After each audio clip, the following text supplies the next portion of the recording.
سلامونه مرګرو. هغه افغان کډوال کوم چې غواړي افغانستان ته په خپل خوخه باندې ستاني شي چا سره چې پی او آر کارت دا د هغوی دپاره په خیبر پښتونخوا کې د کډوالو چارې آتش چې د هغوی یو اعلان کړی ده چې هغه افغانان چا سره چې پی او آر کارت دا او مخکې به هغوی کله افغانستان ته راستنېدل نو هغوی به تلل د یو ان ایچ سی آر یو دفتر ته او هلته نه به خپل چیک ان کاوه هغې نه بعد به دوی بیا تلل افغانستان ته. اوس تاسو ته هغه دفترو ته د تلو هېڅ ضرورت نشته. تاسو چې کله هم افغانستان ته ځئ خپله کډه راواخلئ او ډایرکټ افغانستان ته لاړ شئ. د چیکن چې کومې دفترې دي هغه په افغانستان کې هم شته.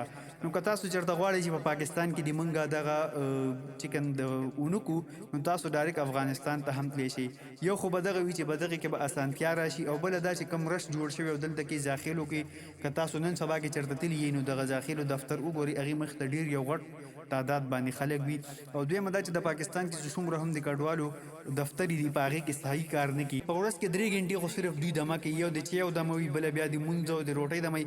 مونځونه خو کوي هم نه خو بیا هم د هغې دپاره چې کوم د دوی دمه اخلي. په شمار باندې به سل 1.5 سل کډې وکتلی سولې هغې نه بعد به بیا چوټي شوله نور کار به نه کوو. نو اوس که تاسو چېرته غواړئ چې مونږ ته د دغه رش نه دې بچ شو او مونږ ته د کار ضرور کړلی شي نو تاسو ډایرکټ افغانستان ته ځئ. کم سهولت چې تاسو ته په دغه دفترو کې په پاکستان کې چې کومې دفترې دي په دې کې درکولی کېده هم هغه سهولت په تاسو ته په افغانستان کې هم درکولی کېږي. کومې پیسې چې دلته په پاکستان کې میلاویږي څومره ډالر چې تاسو دلته پاکستان کې درکړي دغه ډالر به تاسو ته په افغانستان کې هم درکړي. ستاسو کارډونه چې کوم دي هغه به درته افغانستان کې چې د دوی بیا ختموي د یو ان ایچ سی آر والا.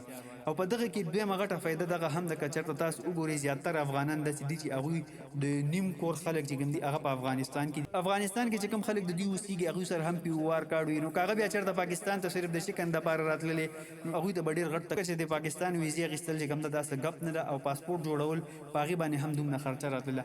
اوس هغه خلکو ته چې کوم ده پاکستان ته د راتللو ضرورت نشته. کومو خلکو سره چې په افغانستان کې پی او آر کارډونه دي هغوی هم هغسې کې چې ده هغه خپل چکن کولی شي چې څومره ډالر وي هغه د هغه دي نه ترلاسه کولی شي.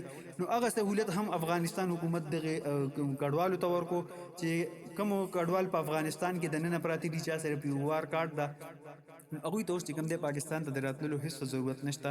د هغوی کار به په افغانستان دننه کېږي. نو دغه یو ډېر ښه اقدام افغان حکومت واخیستو. دویمه دا چې د یو ان ایچ سی آر چې کوم مرکزونه هغې افغانستان ته ویوړل او دلته په پاکستان کې چې څومره هم مرکزونه په هغې کې کار سم نه کېده. په افغانستان کې به تاسو وګورئ انشاءالله چې د رش نه به تاسو بچ کېږئ ډېر زر کار به هلته کې کېږي.